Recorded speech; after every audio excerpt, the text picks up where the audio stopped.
Let us proceed further to the next renewable resource, that is hydroelectricity, or you can also call it hydroelectric energy or hydel power. Now, what is the term hydro? The word hydro, Hydro, means water, and electricity is the energy obtained using water. That is termed as hydroelectricity.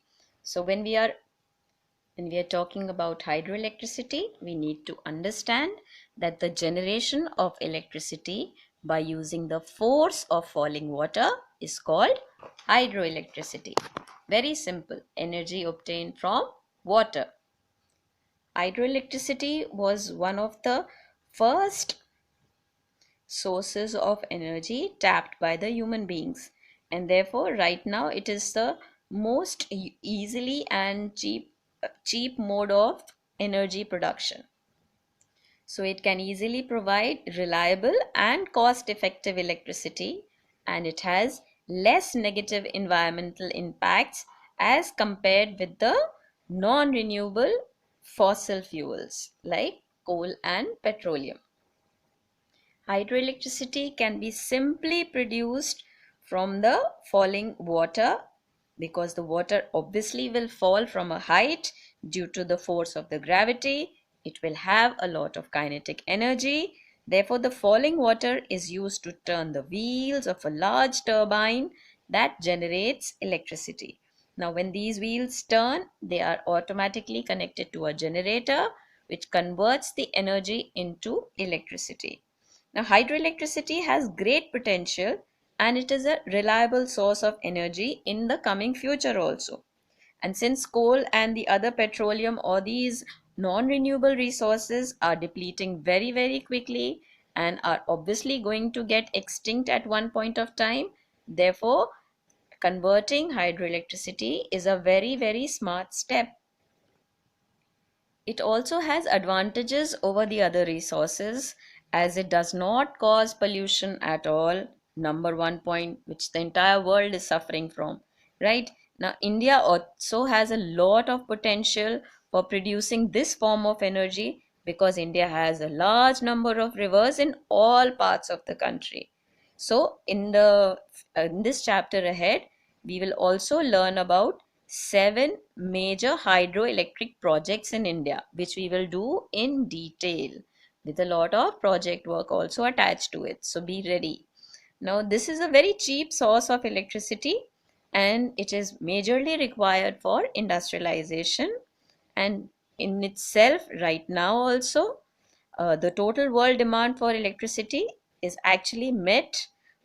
A fourth of the total world's demand is met by the hydroelectric energy, which is converted from the water, and it is generated through these projects or the hydroelectric projects. Please do watch the video very carefully to understand the entire process of the turbine as to how it converts water kinetic energy of the water into electricity. Electric power. Electricity is generated from flowing water at hydroelectric power plant. A high dam is constructed on one side of the reservoir to hold back the water. The generator house is at the base of the dam on its other side. Water flows down through pipes from near the top of the dam to generator house below. It strikes the blades of a water turbine with tremendous speed, making it rotate. The turbine rotates the shaft of a generator to which it is connected. This makes the generator produce electricity. In this way, the kinetic energy of flowing water is used to rotate the turbine, and the rotational kinetic energy is converted into electrical energy. It is not necessary to set up large dams for hydroelectric plants.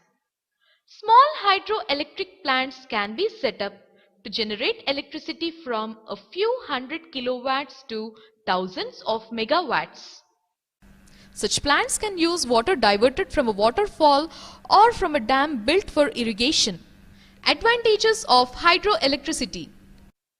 The source of energy, that is water, free and renewable. Production of the energy from flowing water is pollution-free process with no smoke. Next is the tidal or ocean energy. Let us first understand the term tidal.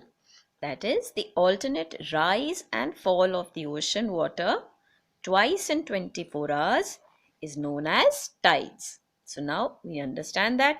Now these movements of water, when they are harnessed or when they are put to use to generate power, especially when the range of the tide is great, that means when we have the high tide, this energy is known as tidal energy.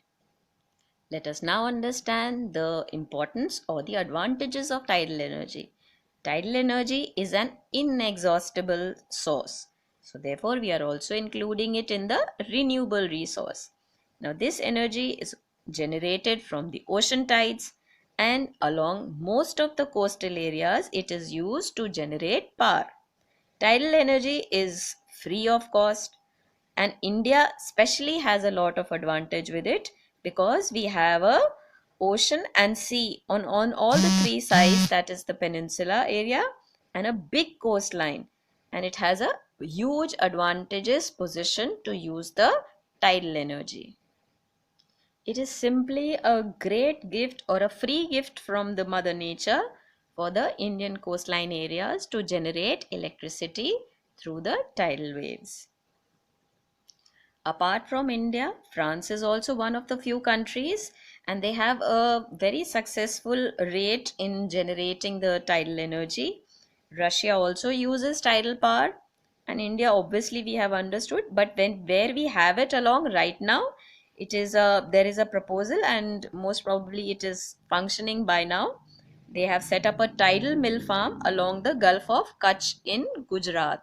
So that's an information which you can actually store and make use of it. So next time if I ask you what is the mother nature's free gift of nature for India that they can use in the terms of renewable energy resources, so we should actually be very quick in answering that the tidal energy is the cheapest one, and as a mother nature's gift, because we have a long coastline and we have a entire coastline of the peninsular India, which has the ocean and seas along its big coastline, which can be of extreme importance and used to generate the tidal energy. Please watch the video to understand the functioning of the turbines, the picture of which you are looking at it right now. Tidal power. Tidal power is a form of hydropower that converts the energy from the natural rise and fall of the tides into electricity. Tides are caused by the combined effects of gravitational forces exerted by the moon, the sun, and the rotation of the earth. Tidal plants can only be installed along coastlines. Coastlines often experience 2 high tides and 2 low tides on a daily basis. The difference in water levels must be at least 5 meters high to produce electricity. Tidal electricity can be created from several technologies, the main ones being tidal barrages, tidal fences, and tidal turbines. Tidal barrages are the most efficient tidal energy sources. A tidal barrage is a dam that utilizes the potential energy generated by the change in height between high and low tides. This energy turns a turbine or compresses air, which in turn creates electricity. Tidal fences are turbines that operate like giant turnstiles, whereas tidal turbines are similar to wind turbines, only underwater. In both cases, electricity is generated when the mechanical energy of tidal currents turns turbines connected to a generator. The generator produces electricity. Ocean currents generate relatively more energy than air currents because ocean water is 832 times more dense than air and therefore applies greater force on the turbines. Tidal power is easy to install and renewable, having no direct greenhouse gas emissions and a low environmental impact. Because the ocean's tidal patterns are well understood, tidal energy is a very predictable energy source, making it highly attractive for electrical grid management. This sets it apart from other renewables that can be more unpredictable. However, adoption of tidal technologies has been slow, and so far the amount of power generated using tidal power plants is very small. This is due largely to the very specific site requirements necessary to produce tidal electricity. Additionally, tide cycles do not always match the daily consumption patterns of electricity and therefore do not provide sufficient capacity to satisfy demand. That's tidal power.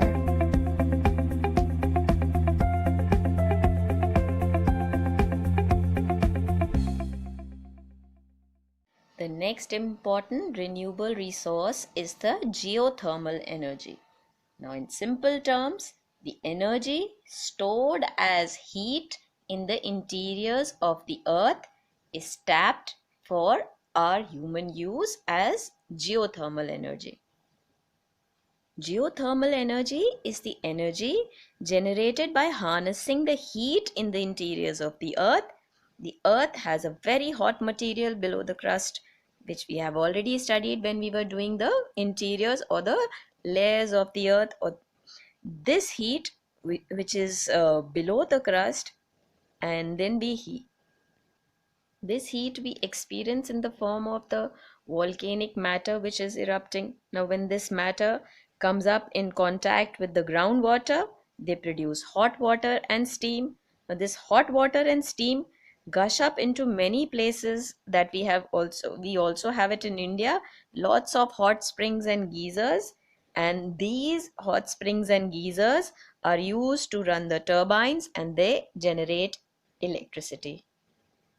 To understand it more clearly, geothermal energy is absolutely clean and sustainable energy, which is derived from the heat in the interiors of the earth. Now, this heat is concentrated along the active tectonic plate boundaries where we have the volcanic activity. Now, these volcanic activities transport, that is, when they come in contact with the groundwater, that is, they give high temperature to the water, they boil up the water, and the molten material near the surface continue to do so constantly. And this geothermal power plants are installed out there to tap the underground steam or hot water. This heat is used to drive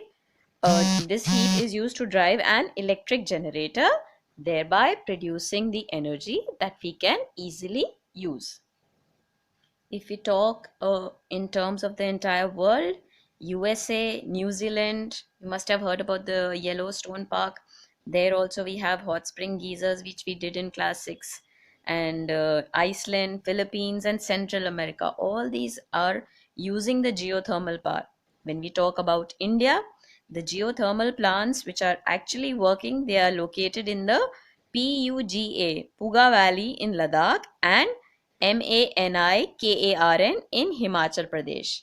To be very precise, these are the two places where the geothermal plants are actually functioning. On a small scale, these energy or the geothermal energy is tapped along the Son Namrada Tapi rift zone. That is, these are the rivers, the Son River, Narmada River, and the Tapi River Rift Valley zone, that area where there is a lot of heat being generated from the earth's crust. And in the barren islands of the Andaman, they are actually functioning in India. I'm attaching a video for you all to understand the functioning of the turbine and how the steam is tapped and therefore energy is created with that. Renewable Energy 101. If you've ever observed an erupting volcano or the geysers at Yellowstone National Park, you've seen geothermal energy in action. The Earth's crust is made of rocks and water. Deep below that is a layer of hot, molten rock called magma, which is even hotter than the sun's surface. The heat just over 6 miles below the surface contains 50,000 times more energy than all the oil and natural gas resources in the world. Releasing a small amount of that heat in the right way can create electricity. A well drilled a couple of miles deep can capture the rising hot water and steam. That steam spins a turbine, and a generator produces electricity. Geothermal is one of the least explored sources of renewable energy in the US, and most of us probably don't spend much time thinking about it. But since it's a pollution-free, renewable source of energy that's consistently reliable, at least it has been for the past 4.5 billion years, maybe we should. Dear children, let us end the class for today. We will continue with the wind energy and the biogas in the next upcoming class. Let us conclude with a prayer in our heart. Let's close our eyes and pray to God that we thank you for this earth, our home, for the white sky and the blessed sun, for the salty sea and the running water, for the everlasting hills and the never resting winds, for the trees and for the common grass underfoot. Thank you, children.